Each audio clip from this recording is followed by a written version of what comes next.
All right.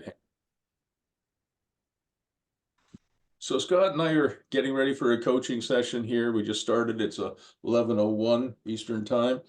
And Scott's agenda is so long, we'll probably be here for 6 or 7 hours. But anyway, so one of the things that Scott asked when he established the agenda for this meeting was, what should his 1 year goals be? And I suggested to Scott just before we started recording that Scott should look at it sort of a 2 year window. And the reason for that, Scott, is that I wish I could say we could all achieve our goals in 6 months or 12 months, but usually it takes 2 years, as I said before we started recording, to get any real traction. So back to you again. What do you think your 2 year goals are? Well, I align my goals, whether it's right or wrong, with my contracts through work, or I have been for the last few years. So I'm under contract for another year, and then my objective would be to sign another contract, which is another 5 years, and that would be the time where I would like the option to do something different. And what I mean by that is retire from my business. Yeah. So I guess each year from now until that end point, I need to be seeing progress in terms of being independent from my current job. Okay. And what does progress look like? Progress would be seeing each month pass or each year pass with an income flowing from those properties that would eventually support my lifestyle. And what in terms of monthly income, what is the goal? Is it 10,000 a month, 20,000 a month? Is it something else? It would be between, I would say, 10 and 15,000 a month. Ultimately, I think that number would be sufficient enough where I wouldn't have to use my retirement funds. Yeah. All right. I think that's a good goal. I mean, for most of us, a financial goal. I mean, I coach a lot of women too, and men or women doesn't really matter. They all seem to have, in terms of goals, it's just dollars per month, right? I mean, wherever it comes from. If it was a fairy godmother, like I don't know if you may be too young to remember the television series Bewitched. No, I'm not, because my wife's younger than I am, so she brings it up often. Yeah, well, if you had if your wife was Samantha Stevens, played by Elizabeth Montgomery, and she could twinkle her nose, she was pretty cute too. Yeah. You made things happen. But other than having, rich Uncle Buck or fairy godmother, I think most of us, work for a living, and that's a good goal. Now, in terms of, I think this might be interesting for you. I'm going to share my screen here for a second, and just to help you a little bit with your goal. I'll show you something really, really, really simple, assuming my spreadsheet will boot up here. Okay, there it is. So I will just date it today, February 15th. Hey, it's a long weekend. I just realized. It is, yeah, family day. I don't know if it makes any difference to you. Is independent grocer, is it open on family day? Probably is. I'm open, but it's by store, by community, by law type thing. So Yeah, yeah. I'm actually heading up to see the Leafs play on Saturday night, so I'm looking forward to that. You're a Leafs fan, are you? I wouldn't say I'm a Leafs fan. My wife and my two boys are. I'm more of a hockey fan. Oh, that's nice. Well, Yeah. we'll have to talk hockey at some point. Yeah, yeah. So, independent income from real estate.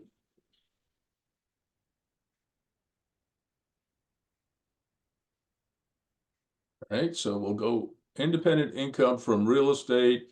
We'll say, just for the heck of it, we'll say 15,000 per month.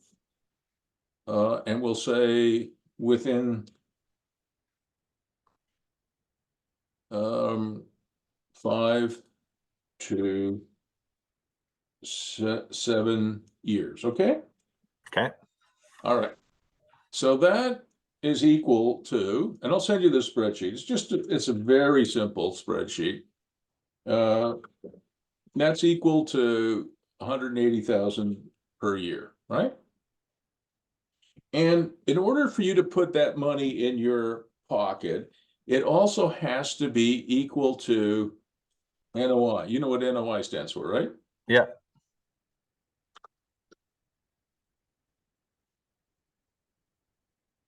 So it has to equal net operating income. Shoot. And that's assuming mortgage free.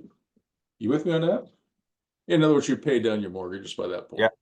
All Yeah. right. So my target cap rate for any investment, whether it's a residential property, a commercial property, industrial, doesn't matter. My target cap rate, and I know you know what a cap rate is, right? Yeah. It used to be before before inflation and interest rates. My target was, it used to be 6%. If you got a property that has 6% cap rate, you're probably doing okay when you're paying interest rates of 2 or 3 or 4%. But if you're paying interest rates of 5, 6, 7, 8, or 10 or 12 or 15%, obviously 6% isn't going to cut the mustard. So I'm looking for a minimum these days. In other words, I wouldn't buy anything today that didn't have a cap rate of 8% or higher. Okay. Because Right? in your, yeah, which makes sense based on interest rates. You talk 6% a lot in your books. Yeah, well, Yeah. that was 2 years ago. Yeah. Not, Yeah. and if interest rates go any higher, I'm going to raise it. But if they go lower, it might go at, hopefully one day we'll go back from paying, 6, 7, 8% mortgage rates to 3 or 4, hopefully, maybe a little bit less. But right now, I wouldn't buy anything less than that. So what that means is you would have to have net operating income. And again, this would be assuming mortgage free or mortgages paid down. And it's very easy to calculate that. You just divide this by that. Okay. So that would be, no, that's not, I don't know what I'm talking about here. That would be the fair market value of your assets. Okay. So if you had $2.25 million worth of assets and the mortgages were paid off and they were returning 8% a year, you would get $180,000 in your jeans. All right. Now, let's assume that now we'll go mortgages not paid off. Okay. Mhm. So the capital value would be higher. And without knowing what the mortgage rates are, it's more difficult, obviously, to calculate that because you're just guessing now. Mhm. But this works. So if somehow or other you could buy one asset, for example, one asset that produced an 8% cap rate and pay that thing off over the next 5, 6, 7 years, you could retire on one asset. I'm going to show you an example of that. All right. Okay. And because I know you're interested in the oh, I better, did I not save this? No, I did not. Sorry about that. I hate the fact that it goes to OneDrive. I prefer to save it locally and then back it up. Oh no, I'm not gonna answer that. I've seen that abbreviation, Bruce. What can you tell me what that stands for? EOE? Equity? ENOE. Yeah, I Yeah. will. Just let me save Okay. it before I forget. Coaching. Where am I, Scott? Let's see. Oh, this will be the first spreadsheet now. Now, one of the things I do, Scott, I don't know if you're good at it, but I'm very good at filing. Like this is your file on my computer, all right? Mm-hmm. And you can see already I've got an amend file, an agenda file, clarity call file. You did the ECQ test. We're going to talk more about goals, your personal balance sheet or personal net worth statement, readings, what interests you most, work in process, and spreadsheets. So what you're telling me is I should be very careful about what I say. No, what I'm telling you is that if you keep really good computer files over the next decade or so, Yeah. your computer will become the other half of your brain. Right. Like I have data going back quite a ways now, and people will call me. I have students that I haven't seen in 20 years, and I'll say, "Oh, your daughter Allison, she must be like a teenager now." They say, "What? How did you remember that?" Well, actually, I didn't. My computer did. Right? So I keep really good files. And what's really funny, kind of, is that I have lawyers, accountants, clients calling me up and saying, "Can you do you have a copy of my agreement of purchase and sale or my survey or a bunch of other stuff?" Because they teach lawyers and accountants and many others they're terrible at filing, right? Mm-hmm. So I give all of my files good names, and I can find them on my computer, and I've Yeah. got a little search tool that works. And it's my real job description is file clerk. And they're probably more expensive to get those files from. Well, I don't know. I mean, if you call me up if I'm still around in 5 or 10 years, and you say, "Can you please blah blah blah," can you please help me with something? If I can find it, I'll just do it. I mean, I support my clients as long as I can, right? All right. So I'll just show you if I can find it here, because I know you like this. Yeah, here it is. I booted this slide deck up. And this is one of my clients. His first name is Peter. And so he owned a Pods franchise, if you know what that is. Yep. Gosh, you know a lot of stuff, Scott.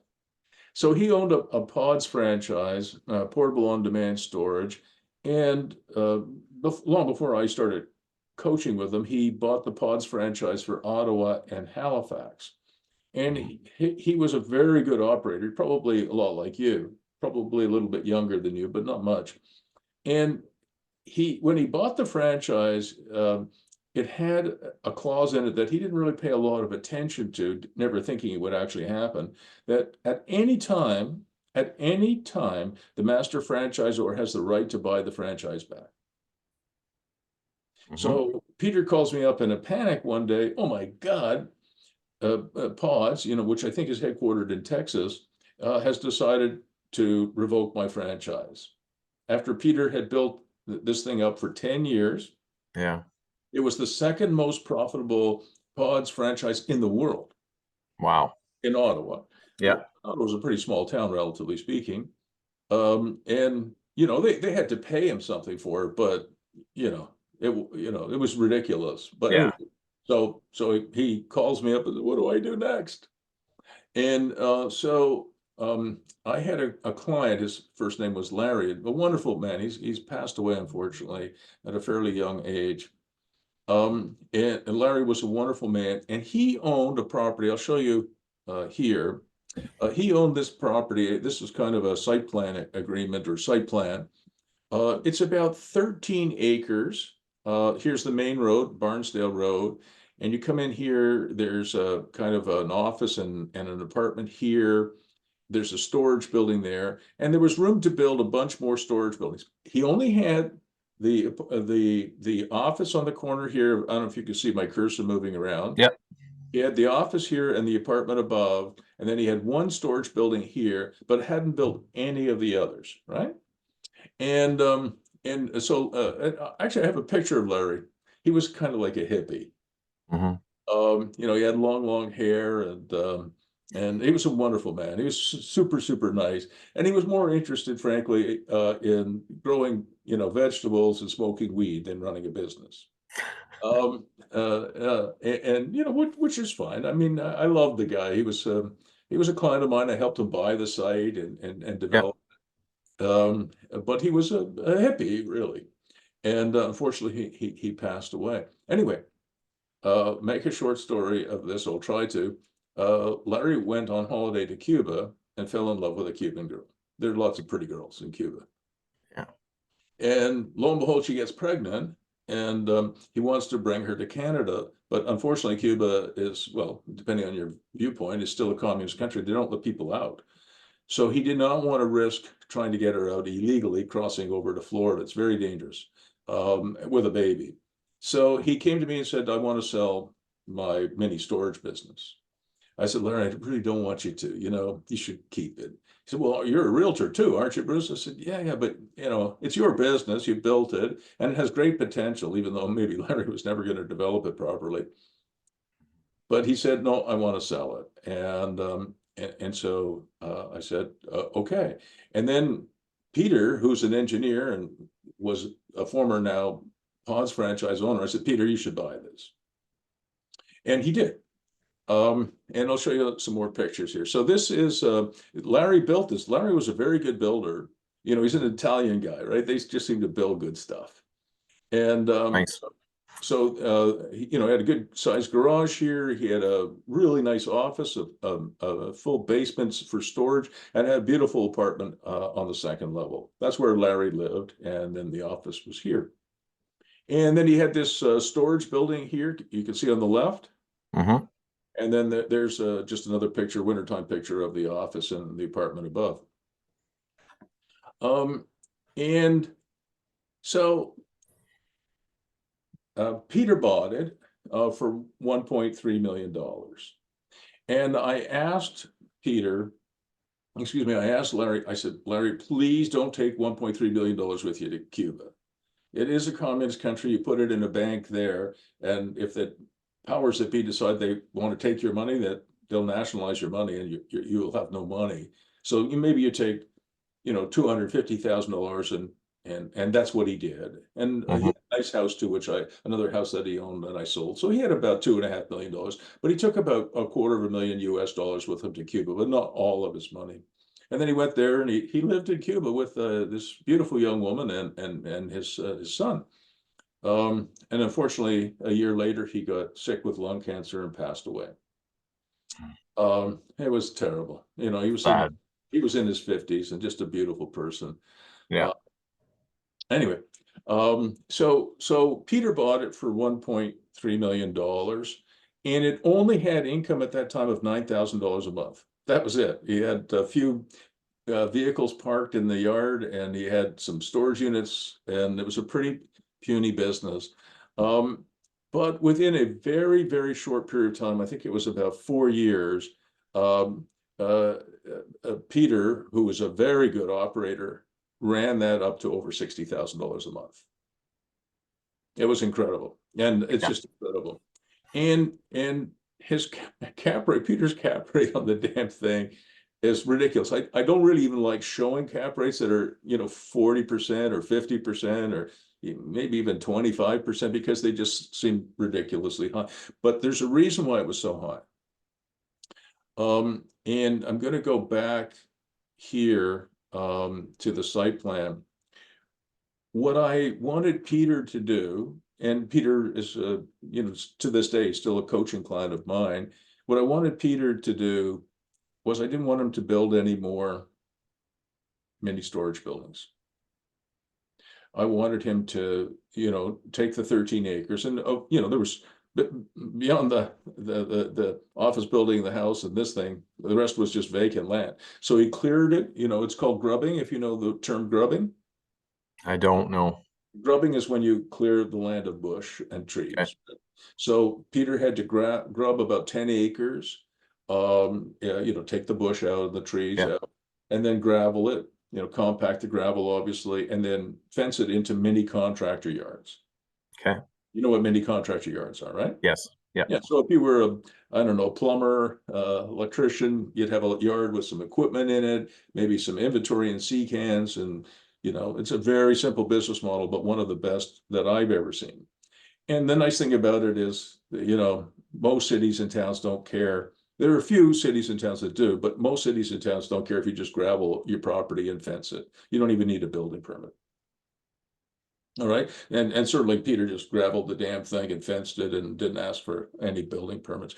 There are some jurisdictions, believe it or not, Scott, this is hard to imagine, but one of my clients has a mini storage business in another area where the local town wants him to change his site plan, amend his site plan, official amendment every time he brings a sea can in. Mm. Well, think about this around Port Hope or around Toronto Yeah. or I don't know, Minneapolis or Chicago. I mean, no industry. I mean, think about how many sea cans some of these industrial yards have in them, right? They could have 1,000 sea cans in a big yard and or 500. I mean, can you imagine amending? You know, that's a process and a half. Amending a site plan every time you move a sea can. It is ridiculous. I mean, Yeah. it's. I'm sorry, I just can't understand the thinking of the town, but that's what they're asking for. It's stupid. So Peter has been cutting up this 13 acres into mini contractor yards, and that's why he was able to drive his gross income and his net operating income up so fast. Right. So I think it was 2022 or maybe no, it was 2022 when Peter calls me and he says, if you look at this number, that he's putting $25,000 a month into his jeans every month from this business after paying for everything. Yeah, that's awesome. I thought, oh my God, that's fantastic. I said, Peter, this is awesome. Let's do another one. And he's the first person, I'll just stop sharing my screen for a moment. He's the first person, Scott, to ever say this, I'm good. He said, Bruce, I make $25,000 a month. Um, um, I work about 4 hours a day. That's Hmm. it. He said, I can operate, the business from my phone. And he's an adventurer. He loves to, go, he'll go on like a 300-kilometer race across the top of Norway where, they're snowboarding with like kites. And it's like Yeah. -20 or -30. I mean, that's not for me. But he'll do adventure tourism, things like that, which he really enjoys. I mean, he's very fit. And he said, I'm good, I mean, my income once is 25,000 a month now. He still has, I think, another 4 or 5 years to go before his mortgage is paid off, which is about $7,000 a month. He says, so my income in my jeans will go to about 30 or $32,000 a month when that's paid off. That's Yeah. probably now about 4 years from now. So what do I need anything else for? I work 4 hours a day. I can operate it from my phone. Um, I so don't blame him. That sounds like a pretty good situation. it is a very good situation. Yeah. And he's the only person who's ever said, I'm good. I'm going to stop here. Right. And I respect him for that. And I Yeah. told him that. All right. I'll just show you a few more slides. So he is the only person out of the 2,500 people or so I've coached that I know. He doesn't have a 4-hour work week. I don't know if you remember this book by Tim Ferriss, the Yeah. 4-hour work week. That was, I think, BS. But he's the only person who's come at least relatively close with a 4-hour workday. So that's what he's done. Now, something else I should tell you, because it does relate, I think, to something else you talked about in your agenda. You talked about the Port Hope Area Initiative. Yes. Okay. And, I am literally a 3-minute expert on it now. I thought you might be interested in it. I am. So I read this. Okay. Now, this is the URL is the Port Hope Project. Involves the cleanup of historic low-level radioactive waste identified at major industrial and small-scale sites inside the municipality. What's your thinking here? Well, it's going to cost billions of dollars to finish the project. It's probably been underway now for a few years, and it's a government supported or funded cleanup. So it's likely to last a few years beyond their projected end date. It's brought a lot of businesses into town, a lot of engineering businesses, um, construction, um, consulting. They've added to the economy by renting office, industrial space, and obviously they've tied up a bunch of rentals, a bunch of residential. Um, I see some people. I know of some other entrepreneurs who have really, in my opinion, they've been very smart about it. They've been able to dial in, and honestly, I think this project is going to be a life changer for them. They're going to be able to retire sooner. It's made a huge difference to their lives. So you're thinking, how would you tap into this, right? Right. If it's still possible, like I'm late to the party. Okay. I Let just, me, you know let me, what, I see it going on for a long time. yeah, let me just comment. I like what the direction you're heading in, Scott. I think that's really interesting. And remember, we're recording this, so if there's something you want to go back to, the only, like I said, the only people who have the link will be you and me. If there's something you want to go back to and review, you can do it. I mean, I have lots of YouTube videos that have like 3 views, right? You and me twice or something like that, 4 views. Right. So that's can be quite useful, especially as time goes by. So one of the things that I'll talk about is that, like anything else, I'm sure you know this and understand that every business model changes. The Apple today is not the Apple of 2 years ago. The Apple of 2 years ago is not the Apple of 10 years ago, certainly not, or 15 years ago, right? I mean, the iPhone changed Apple. I mean, it's not the Mac computers that propelled Apple to be the most valuable company or one of the most valuable companies on the planet. It's the iPhone. And it wasn't the iPhone that propelled Apple to the top of the heap. It was the iPhone business model. If you think about, say, Motorola phones, which were very popular, and you're old enough to remember this, they were very popular back in the day. Motorola would sell, say, a Motorola phone to AT&T or Bell Canada. They'd sell it for $100, and Bell Canada would sell it to you and me for $200. So Bell would make $100 and Motorola would make $100. And Motorola phones were so good they'd last forever. I mean, they're like flip phones like on Star Trek, and you could drop them on the ground, you could step on them, they'd probably still work. Yeah. The iPhone, on the other hand, had multiple revenue streams that produced monthly income. And so instead of getting $100 from Scott or Bruce, and then 4 or 5 years later, another $100, Apple from each iPhone makes an incredible amount of money every month from each iPhone. And there's like a billion of them out there. So they just make incredible amounts of money. So the holy grail of business, any business, real estate, groceries, tech, is not, the occasional sale here and there. It's committed monthly recurring revenues. CMRR. It's the holy grail. Doesn't matter what business you're in, the coaching business, right? Every business, if we can't establish a real estate business model for you that has committed monthly recurring revenues, then we have failed, failed in our mission to achieve your goals. Yeah. Because you're sick and tired of doing, making home runs possible. You want something that produces monthly income. Yeah. And you ask what E&OE stands for, it means errors and omissions accepted. You Okay. should put that on lots of your documents because, as a coach, I'm here to facilitate, to advise, to be a cheerleader, to be an educator, a mentor, but not the decision maker. You're the decision maker. Yeah.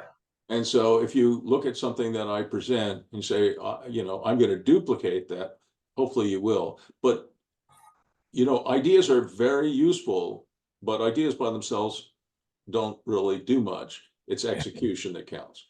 Yeah. So hopefully the ideas that we talk about and discuss and the goals we set, you'll internalize them and act on them. But if you don't execute well, we're screwed. Yeah. Okay. And I don't know you really well, but I suspect you're capable of great execution. I hope so. All right.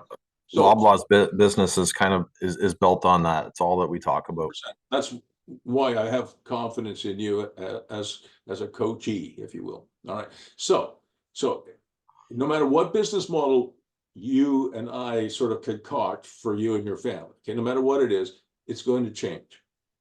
Okay. Right? So you have to know, we'll set something up. And so think, it's like a pitcher. In the first inning, he's throwing strikes and fastballs, 95-mile-an-hour fastballs. But by the time he gets to inning 5 or 6, he's getting a little tired. That happens with business models too. All right. So when Steve Jobs was alive, he spent, I think, about 30 or 40% of his time, his day-to-day time, on Apple business models, not on the products themselves, but on the business models. How do we perfect them? How do we change that? So one of the things that we've done with the business model, I didn't want project updates. I wanted to go back. I want this. What we've done with the contractor yards model is it has evolved as well. And I'll just show you, one of the things that I've been working on, which you asked me for some simple animations. This is one of the simplest ones. I think I showed you this before. I don't recall this, but I'm sure we've spoken about the idea or concept of it.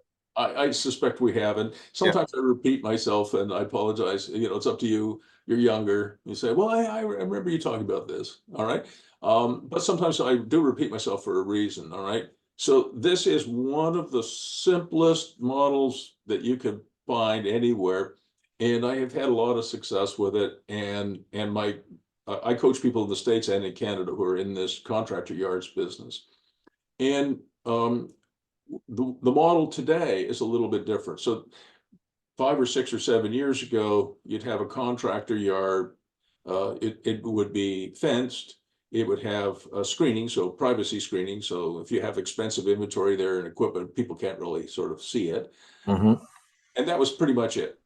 And then eventually, some of the guys that I coach in this industry would sell or rent sea cans, right? So if you were a plumber, you had your yard, you've got a backhoe there, and you've got some other equipment there, you've got some inventory there, and you have a sea can. That was sort of the next.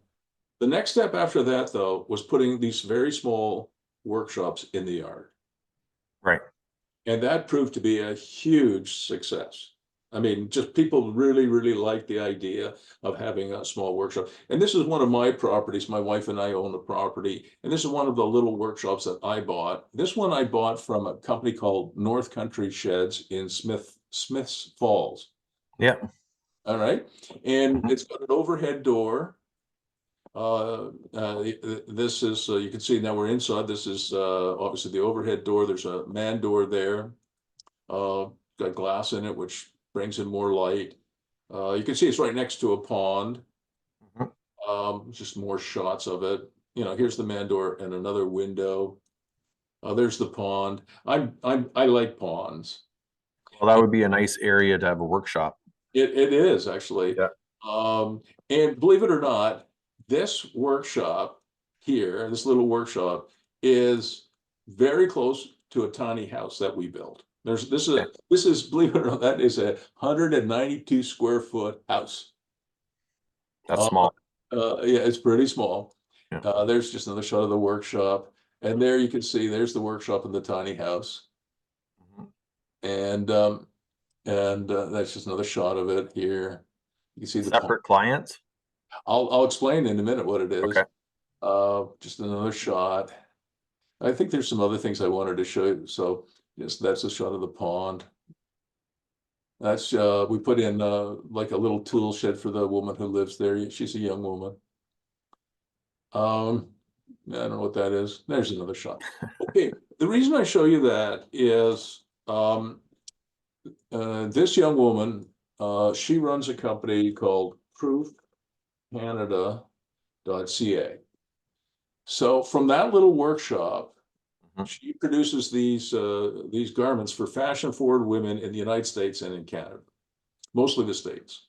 And you can see the prices that she gets for these little tiny dresses. I mean, these are very well put together. She's an incredible talent, both as a designer and a fabricator.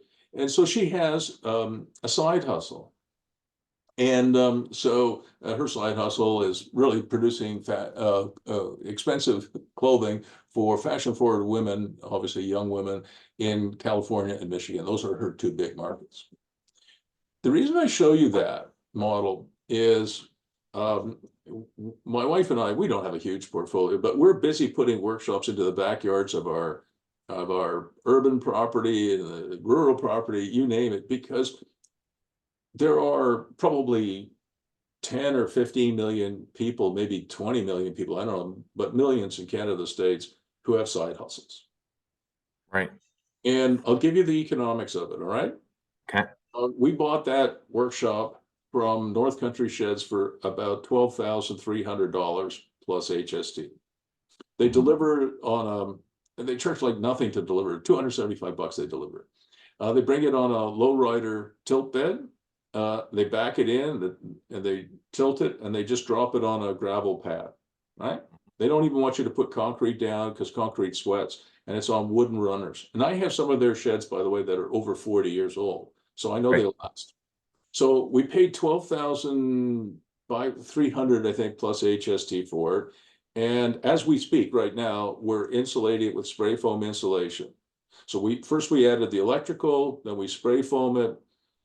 We added a reverse cycle heat pump, so heat in the winter and air conditioning in the summer. The total cost, by the time you do the gravel pad and everything else, is about $26,000 or $27,000. Okay. And we rented that to this young woman for 700 bucks a month, plus HST, plus power. All right. Have you got a calculator there? Yeah. I got to put you to work. Sure. So 700 times 12. Yeah. What do you get? 8,400. Yeah. And you know, I deduct about 34% for operating expenses, which on this building would be a lot less, but let's say it's 34%. So multiply that number by 0.66. Okay. What'd you get? 5544. Yeah. And divide it by 26,000. Yeah.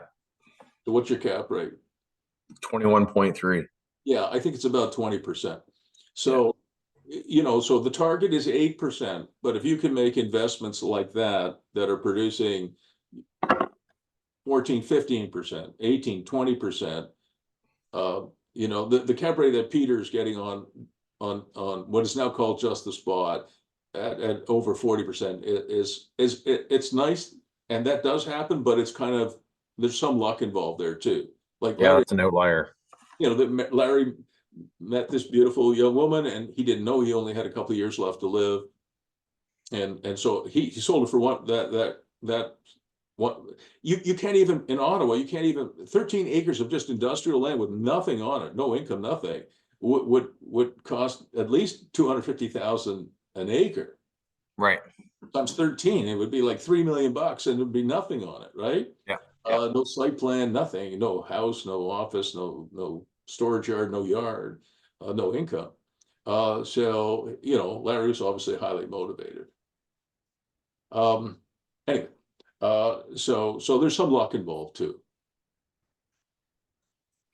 But that model is a fantastic model. And so what a lot of my clients in the mini storage business are doing is they are actually pivoting away from building mini storage buildings, which have a cap rate of probably 8 or 9%, maybe 10%, which is good. But the probably the most profitable thing that you could do is you could just gravel an area, not even put fencing up, and park RVs there. Right. You know, I mean, I've got clients in Alberta who do that, and they have like giant, I mean, there's more pickup trucks than there are people in Alberta. There are more RV, you know, everybody has, you know, I have a son-in-law in Alberta. He married one of my beautiful daughters, and he's got every toy. He's got like 3 trucks, and he's got a snowmobile, and I don't know why. I mean, he's just got every toy you can imagine. The boat, you know, he's a young man, but he's doing very well, and he's got all the toys. I mean, that's pretty typical there. So I've got Yeah. clients out there in Calgary and in Edmonton and Red Deer and other parts of Alberta, and in Saskatchewan and Manitoba who do that, and it's incredibly profitable.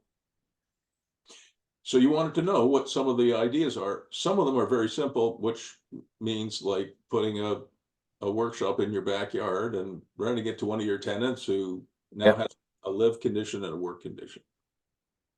Yeah, no, and those animations are still fairly cheap, I guess I would say. If you compare it to, say, building a coach house or an ADU or something like that, definitely a lot less expensive, or even converting a basement unit into a second dwelling. Yeah.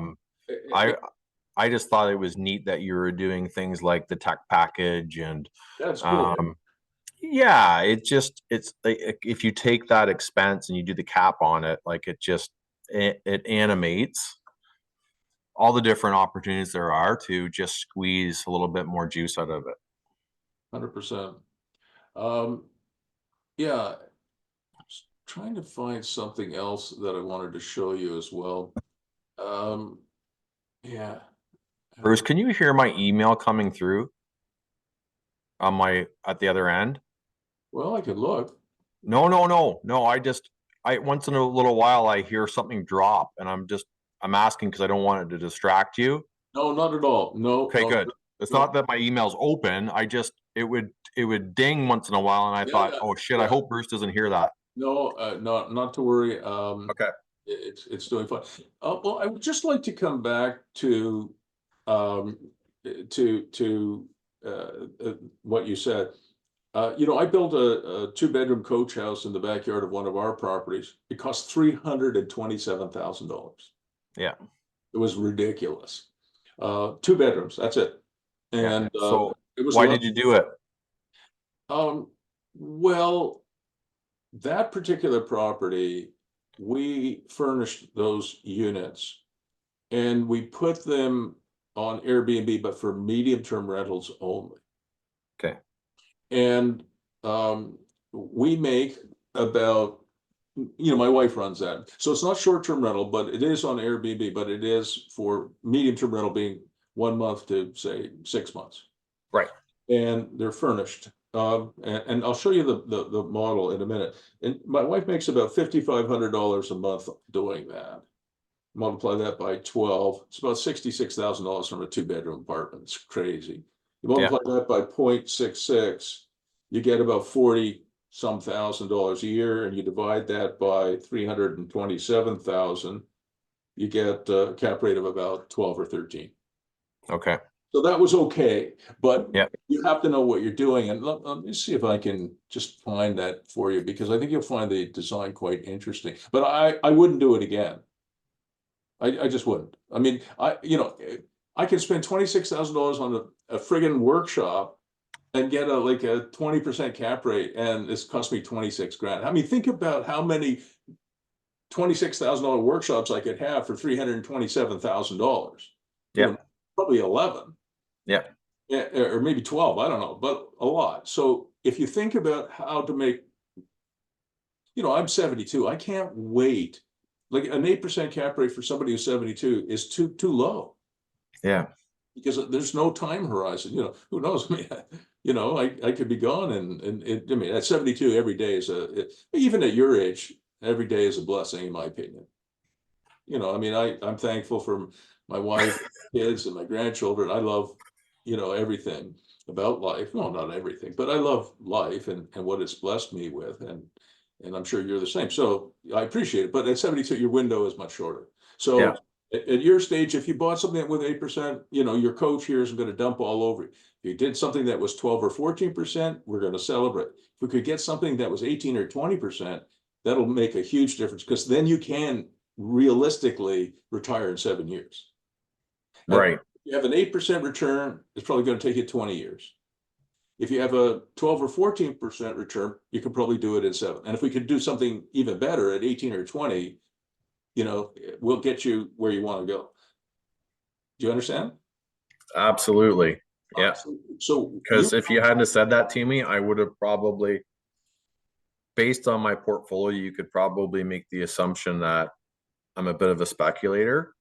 And if I continue to speculate, I'll have a bunch of properties returning virtually very little. And yes, there'll be passive appreciation happening, but at the end of the day, it won't help me retire. No, it won't. And you'll just be doing the same thing 10 years from now. You're just trying to score a home run. Yeah. I mean, if you were a National Football League player, it's all about touchdowns, right? Or interceptions, so, or fumbles, right? That's it. I mean, it's very measurable, but you have to, like Patrick Mahomes is this insanely great quarterback, but he's only as good as his last game. Yeah. If he hurts his shoulder and he sucks next year, everybody will be down on him like crazy. You know, what did you do for me lately, right? We don't Yep. want that life anymore for you or me, right? And the Right. only way to get to committed monthly recurring revenues is to do what Peter did and many other of my clients do, and including myself. Like I'm not building any more friggin' coach houses. All right. I mean, I would rather do, you know, another 10 or 11 workshops. And think about how fast you can do a workshop. The workshop is dropped on a gravel pad. You put the electrical to it, right? You put the heat pump on there. You spray foam the damn thing. You know, that's it. I mean, you put some lights in there, and you know, your client, you know, I've got some of these backyard workshops that are rented to tenants of mine who do physiotherapy. Yeah. They do registered massage therapy. You don't need 100. You know, the maximum size of a backyard office or backyard workshop in Ontario without a building permit is 160 square feet, right? Yeah. It's actually 161.5. And all of my workshops are a little bit less, so 160, right? They're 10 by 60. Yeah. Can't be any simpler than that. You just throw them on a gravel pad, you do some stuff. You don't even have to put the water to them. You don't have to put the sewer to them. You don't have to put the kitchen in. You don't have to put the bathroom in. It's just a space where, now for the people who do yoga or they do physio or they do registered massage therapy or using them as an office, we do drywall them and put a nice floor in. So it's a little bit more expensive, but we also charge more. Yeah. Right? So for this workshop that I just showed you, it's going to be very basic. She doesn't need anything else. You know, she's got some ladies in there that will sew and she will design, and that's her little workshop. Doesn't have to be fancy because her clients are in Michigan and California, right?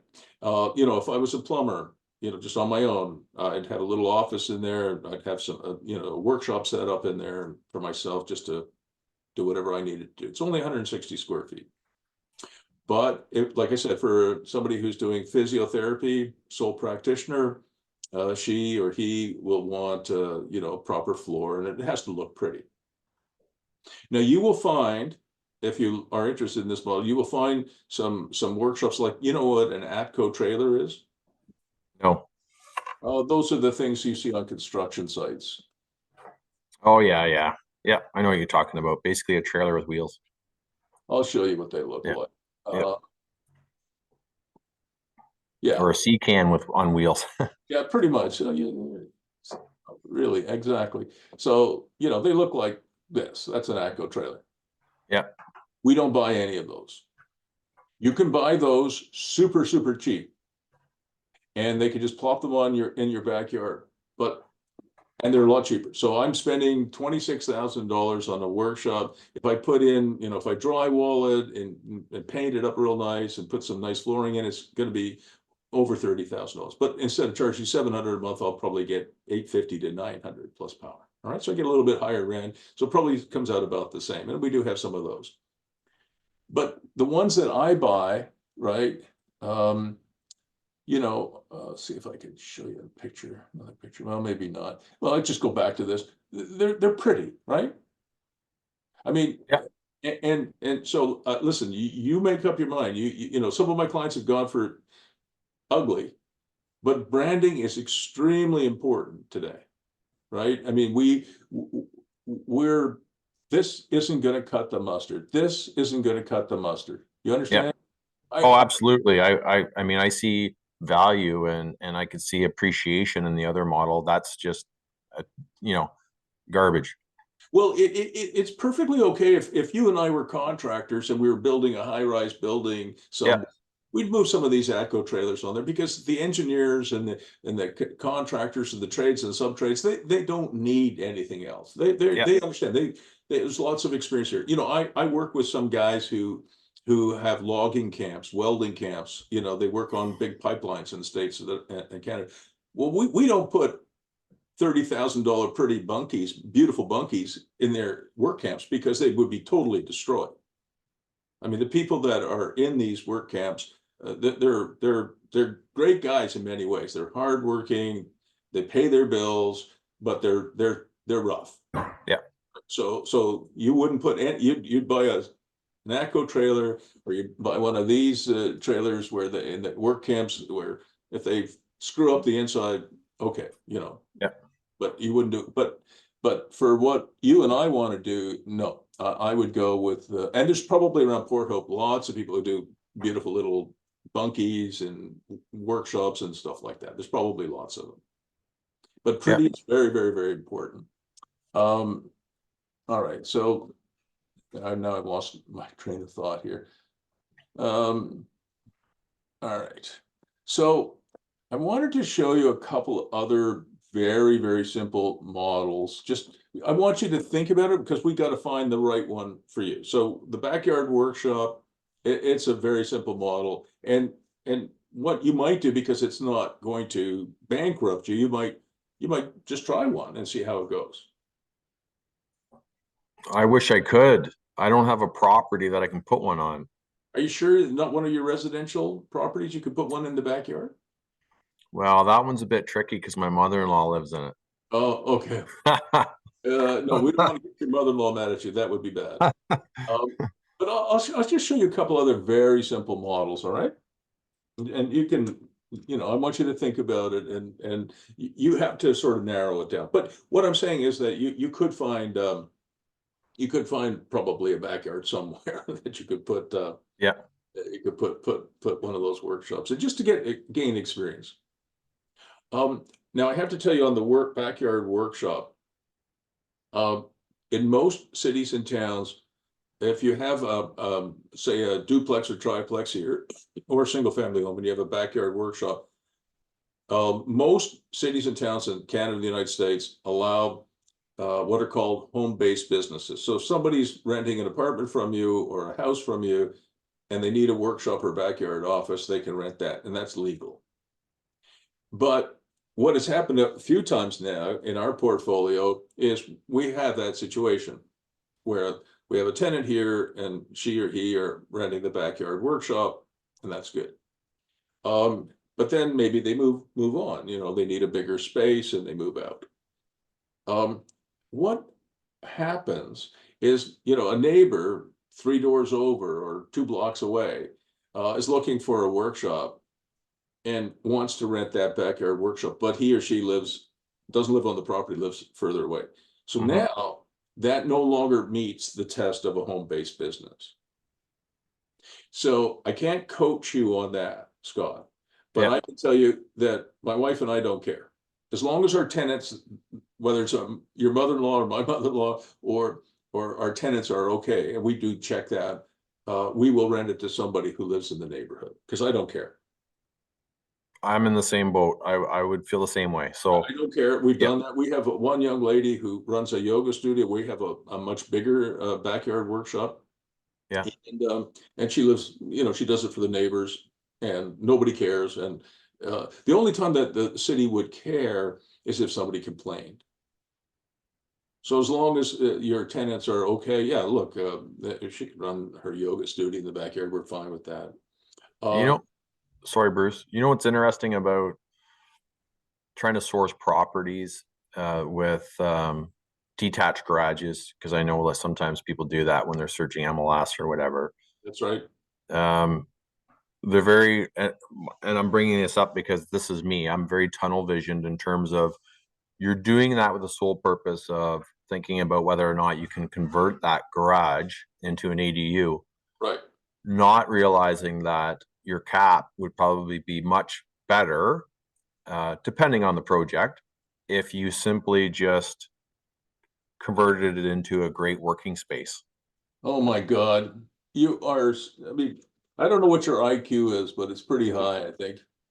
It's not, it's pretty low. No, I'm not buying that.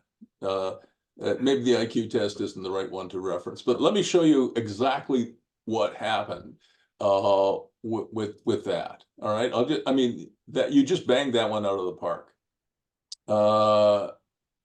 Let's see if I can find that slide deck. That is really, really good. Oh yeah, I got it.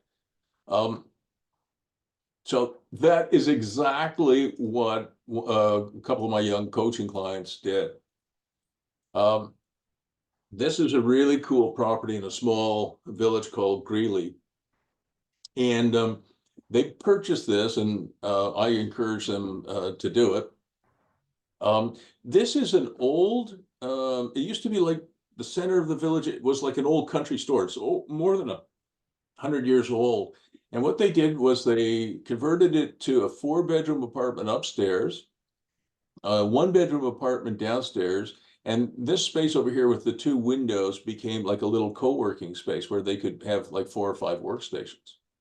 It was really cool. But guess what? They had a detached garage and they were going to convert that to an ADU. And I said, well, maybe you ought to think about using it as a workshop. And that's what they did. There's no question that their cap rate on that. First of all, the cost of converting that to a workshop was very low, like Yeah. less than 15 grand. You know, they added some insulation, a little bit more electrical, and I think that was about it. So this is the detached garage. It even had like a man door and an overhead door. It had these 2 big overhead doors here in the front, but on the side, you know, look at that. It's fantastic. And anyway, they were here. These are the 2 young guys. This is I think that's Alex and Steph. Those are my coaching clients, and that's one of the realtors who works with me, Simon. Yeah. So anyway, so it's this big site. It's 1.6 acres. And so they have, think about that. They have the 4-bedroom apartment, the 1-bedroom apartment, the 4 or 5 workstations that they can rent out, you know, like the little co-working space in the village. But they have this huge backyard. I mean, it's enormous, right? So Alex said to me one day, hey, we're going to build another workshop. I said, great, I love that. But it wasn't 160 square feet, Scott.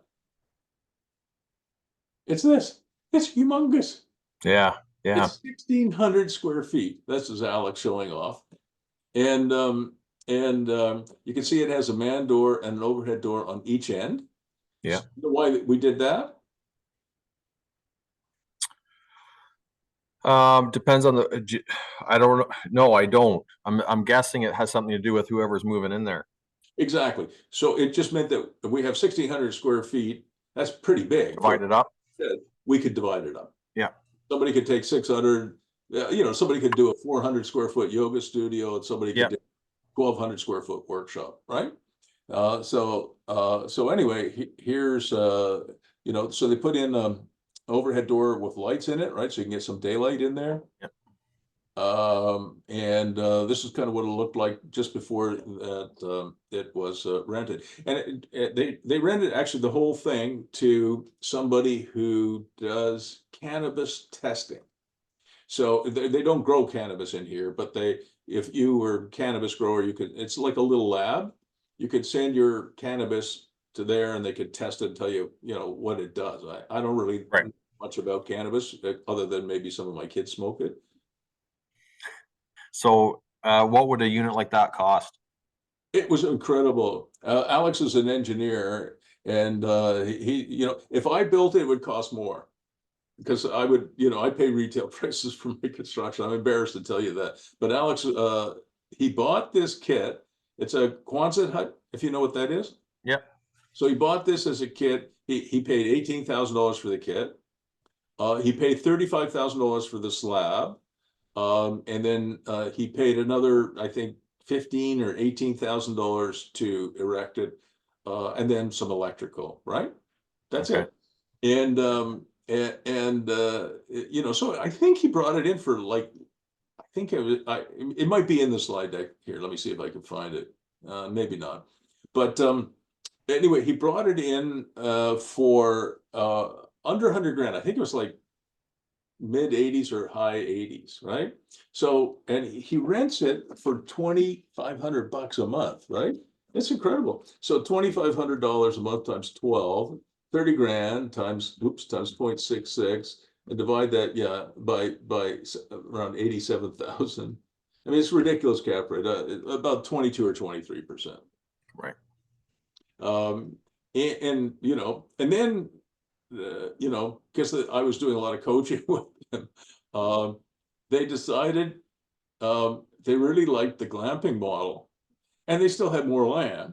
So here is this is part of the land where it goes down a little bit, and so this is actually in the floodplain here. So you couldn't obviously do any sort of development. And what they did was they bought, I think, 3 glamping tents like this. they only run it in the summer, and they put it into this little meadow. And they're temporary buildings, so you really probably shouldn't put them into the floodplain. You shouldn't even build a deck in the floodplain, but nobody really cares. And this is just my sketching of, you know, three glamping Yeah. in the meadow. And this added an incredible amount of income. When they went to get it appraised, the appraisers, they went through, I think, 3 or 4, maybe even 5 appraisers before they'd find anybody willing to appraise it. Right. How the hell do you appraise something that Yeah. the 2 apartments, the workshop, the co-working space, the backyard, enormous workshop, and like 3 glamping sites? Well, good for them. They've really utilized that property. So that's all animation, right? Yeah. It's all animation. And and you know, I mean, like, you know, I got into this coaching thing 11 years ago, and I wanted to focus on the revenue side of the business. And when you coach 2,500, you know, smart young people, they're not all young, but most of them are between 35 and 50, right? Some are 55, you know, 60. But most are in their 30s and 40s. And you put these really smart people to work for 11 years, they're going to come up with all kinds of ideas. Yeah.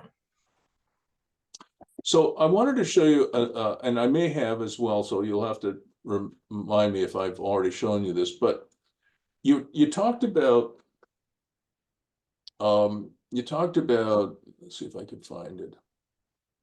You talked about, you know, maybe, you know, doing the basement renovation isn't necessarily, you know, that putting the 2-bedroom apartment is expensive, it takes time, isn't the best model. But I don't know if I ever showed you what Ken and Nathalie did with their house.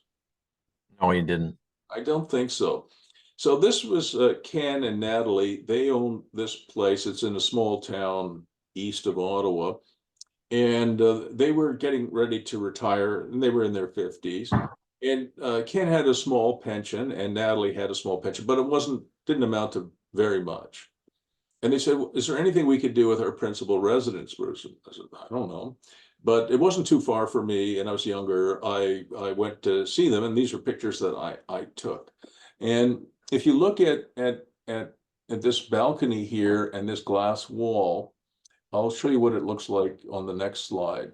So when you go up on this balcony and you go in here, this is what you would see. So this is the door to the balcony that I just showed you. Yeah. And this is a shot I took in this direction. And this is kind of a weird house. It's got like a split level, and it's pretty complicated. And after I toured around a few times with them, I said, you guys have 2 living rooms, this one and one that's at the next level, half a level up.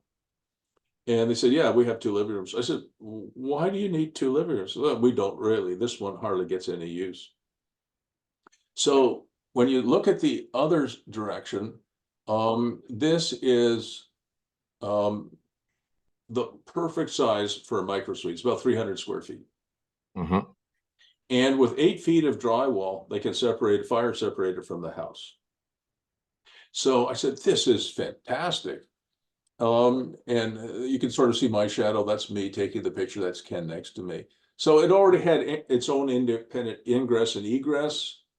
And here's the balcony. All they needed to do was add you know, stairs to the sidewalk, and this thing would become its own microsuite.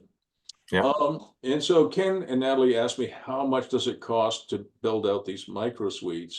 And I said, my wife and I have been doing it for about $40,000. So by the time that you put a small bathroom in there, a small kitchen in there, you fire separate it, you know, you get your building permit and all that good stuff, you know, and you furnish it, because you know, the demand is for small studios is mostly furnished, right? Mm-hmm.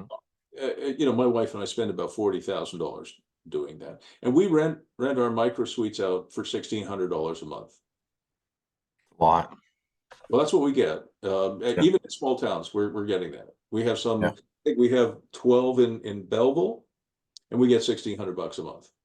So $1,600 times 12 is about 19,000 and multiplied by 0.66, you get about 12,000, and you divide that by 40,000, you get it's really high cap rates. You get about 30%. I thought you said you didn't have a large portfolio. No, it's not very big. I mean, compared to, I used to be a rich dude when I owned the Senators, but then the Senators went bankrupt, owing me $55.5 million. And by the way, when the estate was wound up, the bankruptcy estate was wound up, I got a check for $3,500. Right.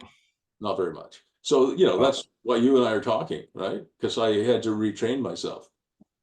Sounds like you're doing really well. Well, Congratulations. I started over at 54. Yeah. And one of the reasons why it makes me a good coach is that, I mean, I wish I could tell you my career just did this and it was all good all the time. It was not. It went up and it went down and went up, right? So if bad things happen to you or to me or to anybody else that I'm involved with, I give them 3 days. First day, you can feel sorry for yourself. The second day, you can be mad at the world. The third day, you get up, get some exercise, and go back to work. Yeah. There's no point in crying over that. I enjoyed every minute of it, except at the end. I mean, when we bought the team, it was quite profitable, but our salaries went from $6.5 million in 1992, 93. By 2004, they were at 84, 85 million. It was unsustainable. And did you have to put a competitive team on the ice? Well, I'm a competitive person. I hate losing, and I bet you don't like losing either. No, I'm pretty competitive. Yeah, I think you are. By the way, I wrote a book called Don't Back Down. Did you ever read it? No, but you've mentioned it to me. I'm not a fast reader. I'm about halfway through your gadgets and gizmos. That's fine. But Don't Back Down, because you're like hockey, might be there are 4 themes in it. I'll send you a copy. You just put it on your tablet, and when you get bored, you can read it. There are 4 themes in it. One is the founding of the Ottawa Senators. 2, it's about the National Hockey League. 3, it's about real estate. There's a lot of real estate in it. And 4, it's about me, my journey as an entrepreneur. Right. I wrote it for the 25th anniversary of the founding of the team, so it's not old. It's not brand new either, but you might find it. I mean, we sold tens of thousands of copies of the damn thing, but I'll just send you an e-copy. You can put it on your tablet and read it. I think you'll enjoy it. Okay, sounds good. I think you'll enjoy it, and it's about an entrepreneur's journey. My wife told me not to put the last theme in. Nobody will be interested in your story, but that's the part that most people like best. Right. I mean, most people like stories about people, right? Is publishing profitable? Well, not really, given the amount of time it takes. Like the amount of money that, like, we sold probably 35 or 40,000 copies on Amazon at like $9.95. And Amazon gives you maybe, I think, $3 out of that, maybe a little bit more, but not much more. Yeah. So I think, if I think we sold just over 35,000. So at $3 to me, maybe I made $100,000. That's really impressive, though, to say that you sold 40,000 books. Well, it's just over 35,000, Yeah.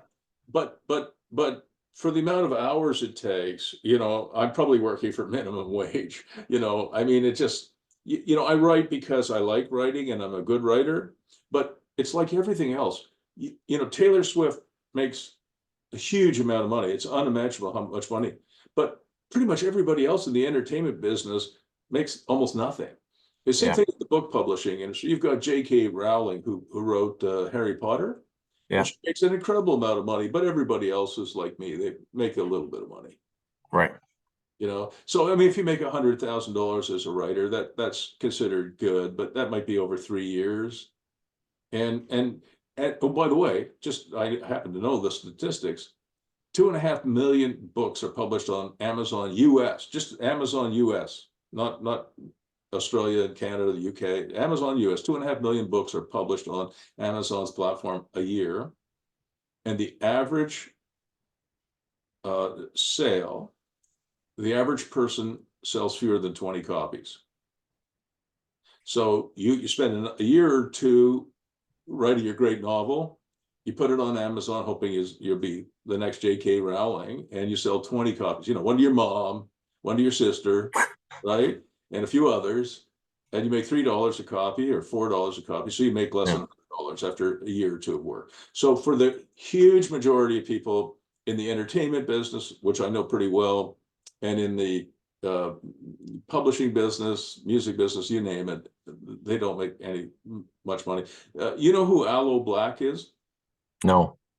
He's one of the great singer-songwriter composers of this generation. Black Eyed Peas. Have you ever heard of the Black Eyed Yeah. Peas? Yeah. They make good music.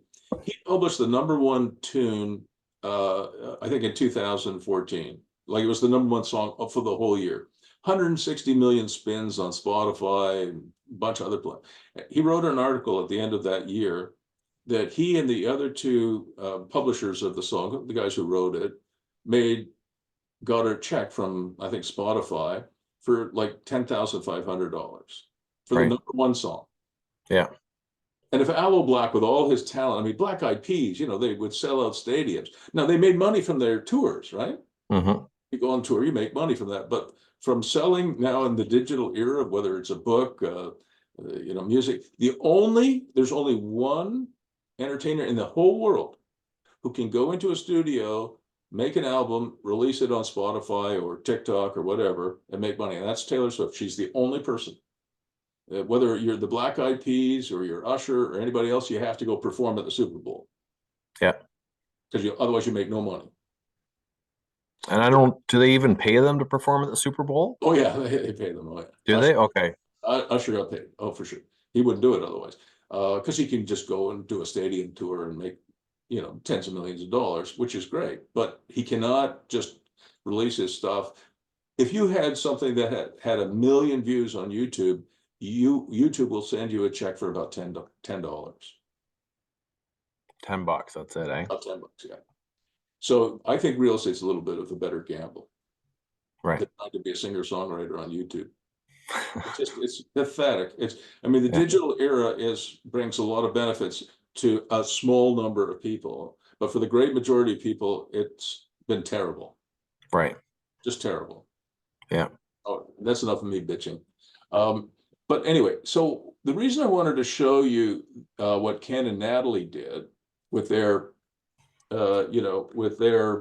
microsuite is, you know, if you could invest $40,000 and create a microsuite, that's worth doing. You know, you're getting a 20 or 30% cap rate. That's worth doing.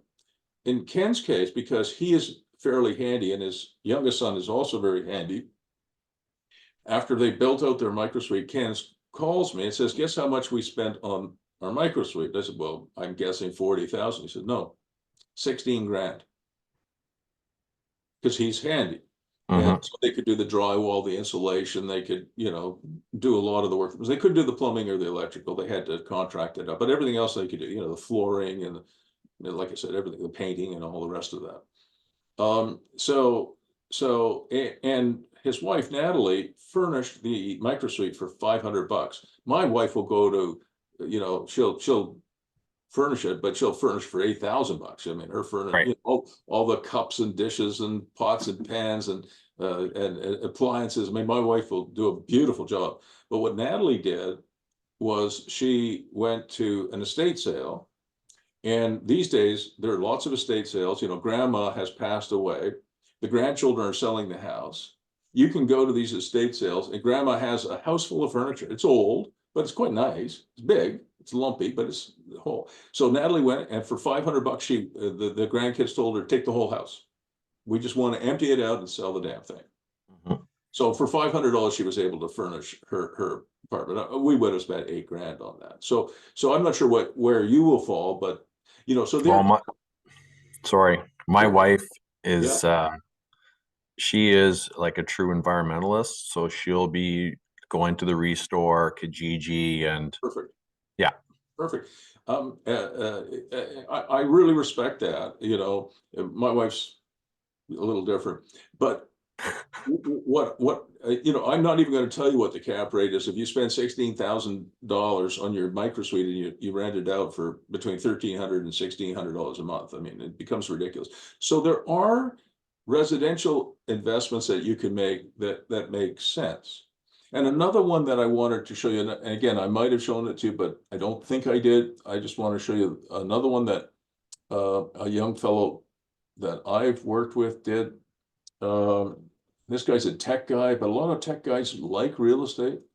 So this guy his name is Aleali, and that's obviously not a picture of him, but he's a young guy and he's full of beans. And I talked to him about, you know, what Ken and Natalie did about microsuites. Mhm.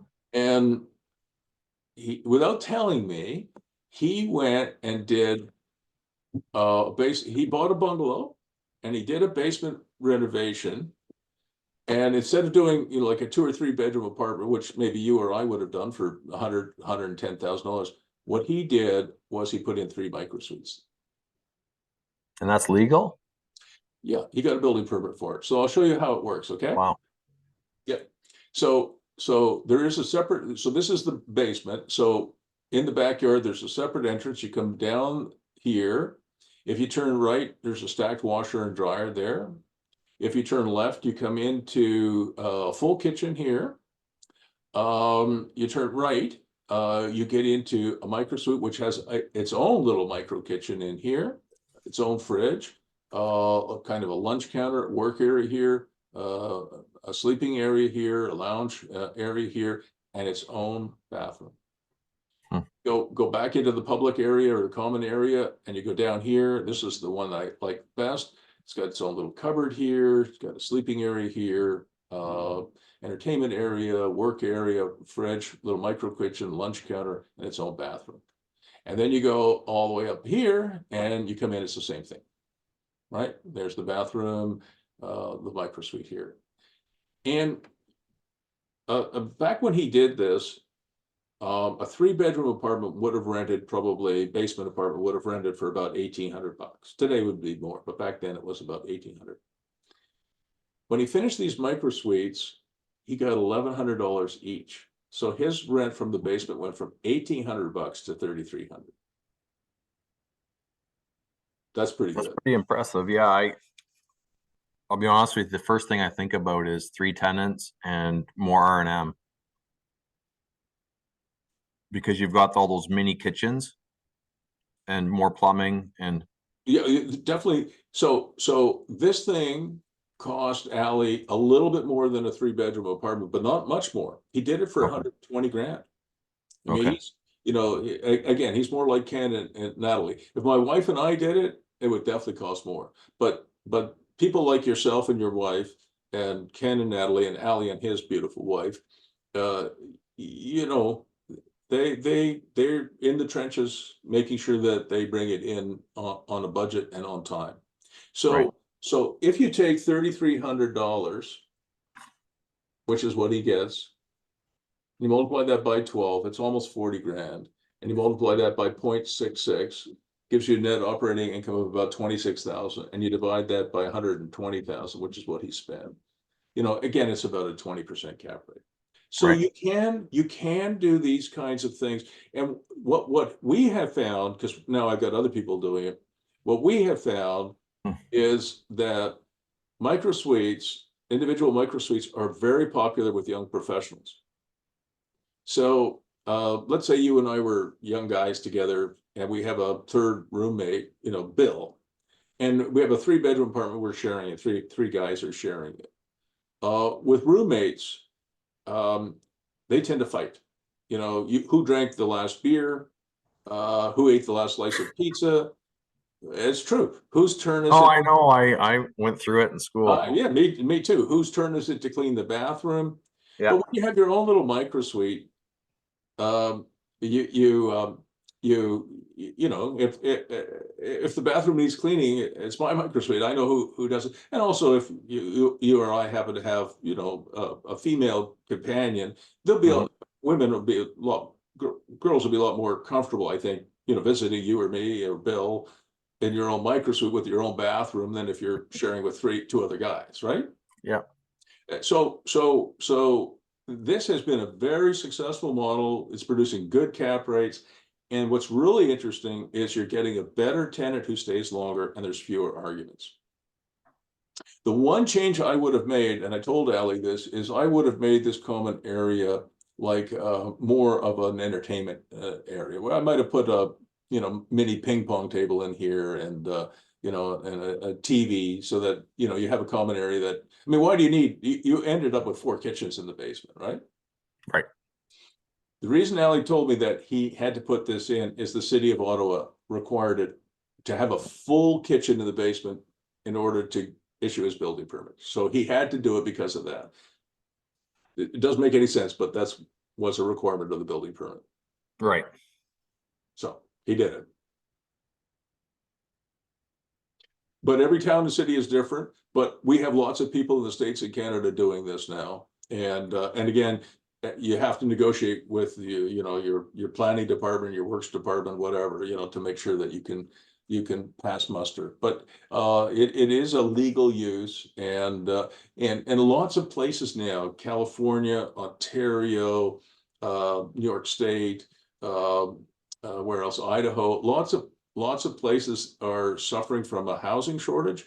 So today you're able to get things approved that maybe would have been impossible just 5 years ago. Because really, no, that's interesting. I was just looking at the number of egress windows. Oh, sorry. Yeah. Yeah. How many egress windows do you see here? Well, I'm just imagine like you would be required to have one for every unit. It looks like it. Yeah, I think you'd Yeah. have at least 3, if not 4, ingress egress windows down here. Yeah.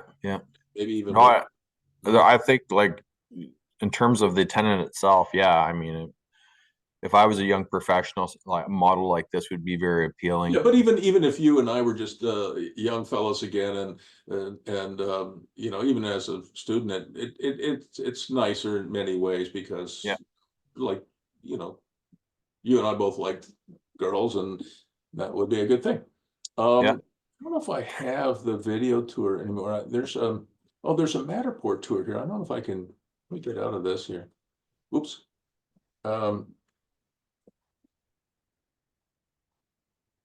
Sorry. Get rid of this. Go back here. See if I can find it for you. Yeah, there's a Matterport tour. Do you know what Matterport is? No. I don't know if I'll be able to show it, but I might still be there. No, it's no longer available. There was a tour that would actually take you inside the building, and maybe the YouTube link will work.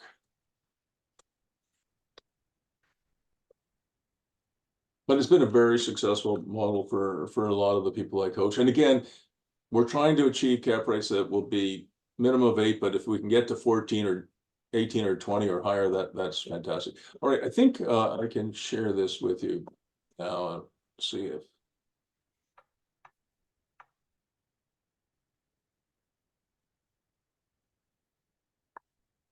All right, so you should be able to see my screen here. Yeah. So that's the stairs down.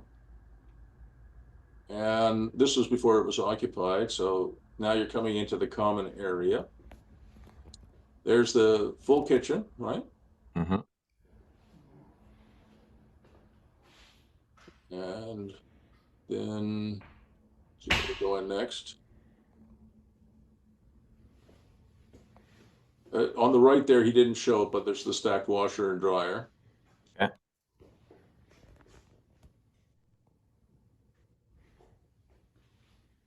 Obviously, you should cover that panel. And there's one of the microsuites, so that's the work area, I suppose. And he used an armoire instead of a cupboard. There's, your micro kitchen with a fridge. Yeah. He's got probably got a microwave somewhere. There it is. Mm-hmm. And one of the things I wanted him to do was put a hot plate in each one of these and a toaster oven. Because they're all of these micro kitchens are 110, not 220. Now here's the bathroom, and you know, it's not an expensive finish. Here's one thing that I didn't agree with. He put in bathtubs and showers. I would have put in just a shower. Right. Like, when was the last time you took a bath? It's been a long time. Yeah. The only bath I took was when my wife and I were thinking about having sex in the tub. Right? I won't. I'll stop sharing. That's enough. You still there? Yeah, I'm still here. Yeah. You have a bath. We used to have a huge house and a big, you know, like almost like a swimming pool bathtub. Yeah, you know. But I mean, that's a long time ago. I think I got a set of twins out of that. So, you know, all kidding aside, you know, I wouldn't have gone to the trouble of putting a bathtub in. That's just my view. Yeah. All right, so we should move on, because there's so much more I could show you on this stuff, but I want to make sure I touch base with more of your questions. One of the things I'm going to send you to read is, this is a young man. Do you subscribe to Briefcase? No. I would suggest, hang on a second, make sure, am I sharing my screen yet?